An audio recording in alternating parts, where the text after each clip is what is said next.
Pride and Prejudice, by Jane Austen, Chapter 1. It is a truth universally acknowledged that a single man in possession of a good fortune must be in want of a wife. However little known the feelings or views of such a man may be on his first entering a neighborhood, this truth is so well fixed in the minds of the surrounding families that he is considered the rightful property of someone or other of their daughters. "My dear Mr. Bennet," said his lady to him one day, "have you heard that Netherfield Park is let at last?" Mr. Bennet replied that he had not. "But it is," returned she, "for Miss Long has just been here, and she told me all about it." Mr. Bennet made no answer. "Do you not want to know who has taken it?"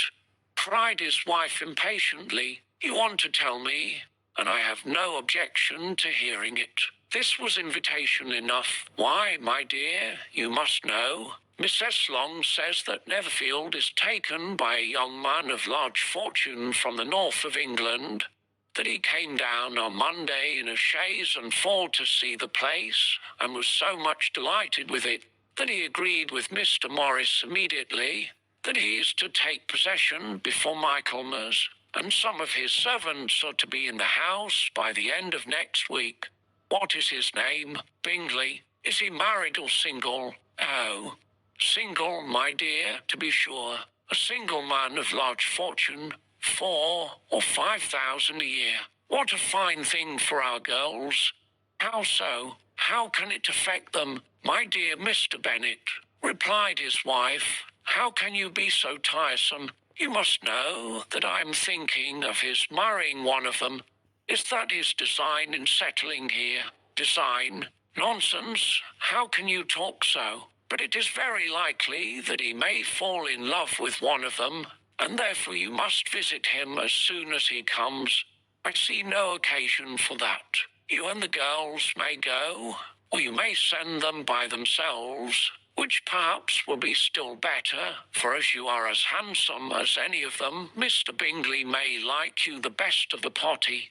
My dear, you flatter me. I certainly have had my share of beauty, but I do not pretend to be anything extraordinary now. When a woman has 5 grown-up daughters, she ought to give over thinking of her own beauty. In such cases, a woman has not often much beauty to think of. But my dear, you must indeed go and see Mr. Bingley when he comes into the neighborhood. It is more than I engage for, I assure you. But consider your daughters. Only think what an establishment it would be for one of them. Sir William and Lady Lucas are determined to go, merely on that account, for in general, you know, they visit no newcomers. Indeed you must go, for it will be impossible for us to visit him if you do not. You are over-scrupulous, surely. I dare say Mr. Bingley will be very glad to see you, and I will send a few lines by you to assure him of my hearty consent to his marrying whichever he chooses of the girls, though I must throw in a good word for my little Lizzie. I desire you will do no such thing. Lizzie is not a bit better than the others, and I'm sure she is not half so handsome as Jane, nor half so good-humoured as Lydia, but you are always giving her the preference. They have none of them much to recommend them, replied he. They are all silly and ignorant like other girls, but Lizzie has something more of quickness than her sisters. Mr. Bennet, how can you abuse your own children in such a way? You take delight in vexing me. You have no compassion for my poor nerves. You mistake me, my dear. I have a high respect for your nerves. They are my old friends. I have heard you mention them with consideration these last 20 years at least. You do not know what I suffer, but I hope you will get over it, and live to see many young men of 4,000 a year come into the neighborhood.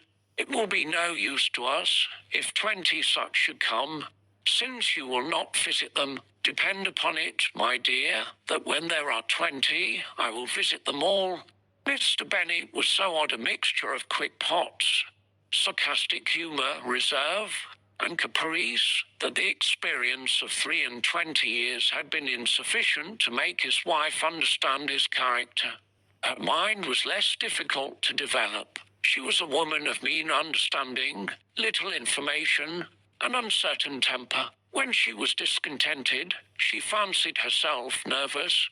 The business of her life was to get her daughters married. Its solace was visiting her news.